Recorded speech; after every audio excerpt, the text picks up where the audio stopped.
Hello everybody, welcome back, youtube.com/Geek Aloud for another Let's Install today. 7 Days to Die console edition.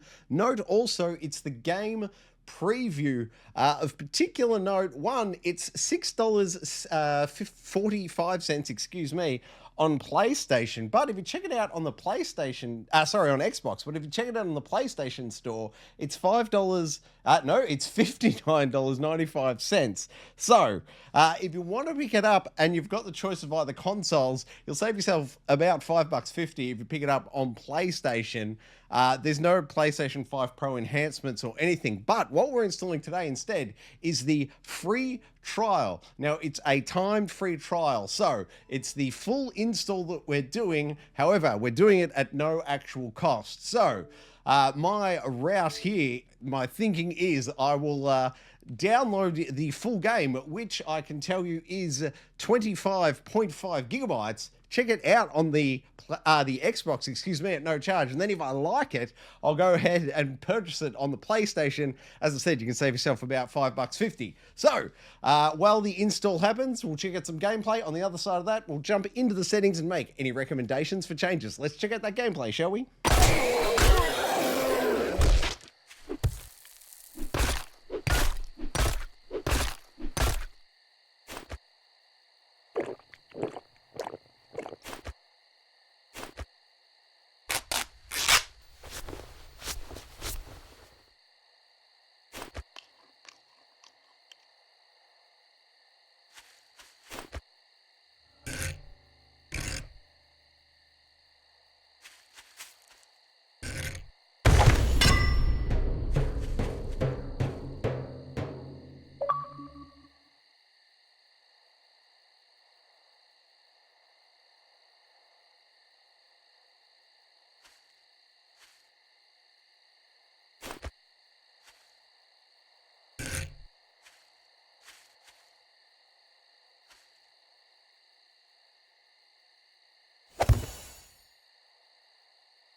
Installed right here, youtube.com/Geek Aloud, 7 days to die. Let's boot it on up and find that settings menu, shall we? Just note, yeah, it's a 2-hour trial, 2-hour free trial, full game, but 2-hour free trial. If you go ahead and pay them the money, as I said, you'd save yourself $5.50 on PlayStation, but if you're playing it on Xbox, you've got the full game there already downloaded. So you wouldn't need to download it again. It would simply remove the time limitation. Apparently at the top there, version 1.3. We'll check that out after we check out some settings. Okay, here we are at the main menu. Let's dive on into those options and see what we've got available. Language, auto. Well, it's already in English, so we'll leave it right there. Use English compass indicators. No. I wonder what that is. Time units, Fahrenheit. I'd prefer Celsius if available. Thank you. Disable holiday events. No, we'll leave those going.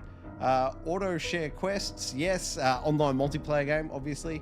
Auto accept quests. Yes, that's fine. Network workaround. Enables workaround for some rare networking issues with some routers. I'll leave it off. I'm pretty confident in my internet setup. Communication with other players via text and in-game chat. Multiplayer game, will leave it enabled. I assume it to be necessary. Enable crossplay. Yes, please. That'll reduce your queuing times. Open console button in pause menu is off. We will leave that by default. Alright, what about video options? What do we got for us?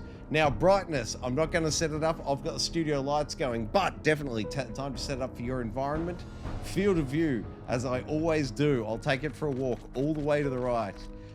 They give us a total of 85 degrees field of view here. My personal favorite, the most I've ever seen, is 120. I love it. Motion blur, I'll kill that. No, thank you. Graphics mode, performance, yes, please. Give me 60 frames a second. We're available. We'll hit apply, and then we will jump into the UI options. Background, foreground, we will leave those as defaults. Audio settings, what do we got? In-game music volume. I'm going to go ahead and reduce music to 0 as this video is going onto YouTube, and I'm not interested in the copyright strike. If you're not streaming it though, I'd recommend leaving the music in and up. I'll leave the rest as defaults. Profanity filter, no thank you. Enable voice chat, yes, as I said, co-op game, we'll leave it on. Voice output, default audio output, yes. Input, no device found. Well, I don't have my headset turned on, so that makes sense. Voice volume, I'll leave it at the defaults of 75. We'll go ahead and apply those changes. That's it for audio. Keyboard and mouse, we'll have a quick look, but I'm not really going to dive into it as I will be using the controller. So let's check it out. Stick layout standard, weapon aiming hold, sprint lock, yes, controller vibration standard.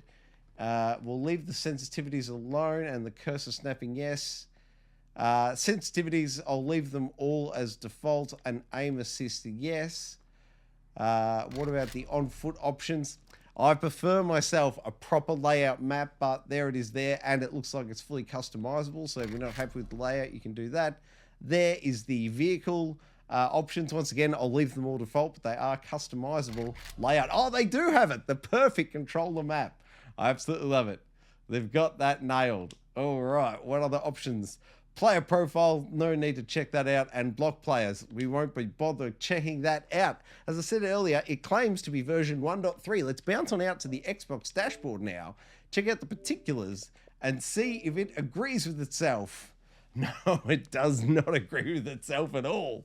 It is currently version 1.103.9.0, and that is a full and complete install size of 26.1 gigabytes. Thank you very much for watching another Let's Install right here on Geek Aloud. Depending on how I go with the game, we may or may not be discussing it on the Gaming Enforcement Agency. That's our weekly video games podcast here on Geek Aloud each and every Thursday night, 8:30 p.m. As I said, it's a live video games podcast stream. So as we discuss the games we've been playing and the news of the week, feel free to chat along. Bully will read out comments on air as we go. We'll discuss them with you in real time. What else can you do with Geek Aloud? Like it, subscribe it. You'll never miss it. Oh, that was luck. Hey, that's something.